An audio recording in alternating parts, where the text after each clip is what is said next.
என்னடா? ஒண்ணு இல்ல, துபாயில இருந்து என்னுடைய பிரதர் மார்க் விக் பேசுறான்.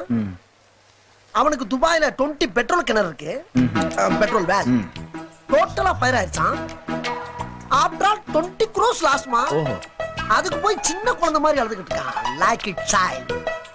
hey money comes today goes tomorrow. Yeah silly peoples. இவ்வளவு பெரிய கோடீஸ்வரர் வீட்ல பிறந்து இதுக்கெல்லாம் போய் அழுகலாமா? சிந்தாம ஒத்து பாய். எங்க பாருங்க, ஐயோ மனுஷனாடா நீங்க எல்லாம். ஐயோ அட பாவிகளா, ஐயோ. அரே, இந்த 5 லிட்டர் மண்ணெண்ணெய் வாங்குறதுக்கு எங்க ஆத்தா அப்ப எத்தனை இடத்துல கொட்டை அடிச்சு ஆடி பாடி சம்பாரிச்ச காசு தெரியுமாடா? இந்த எண்ணெய் இருந்தா எங்க வீட்டுல அடுப்பறியோ. எங்க ஆத்தா அப்பனுக்கு வேற அடுத்த வாரம் தானா புரோக்கராமு. இந்த 50 ரூபா காசுக்குடா எக்கடா போவேன்.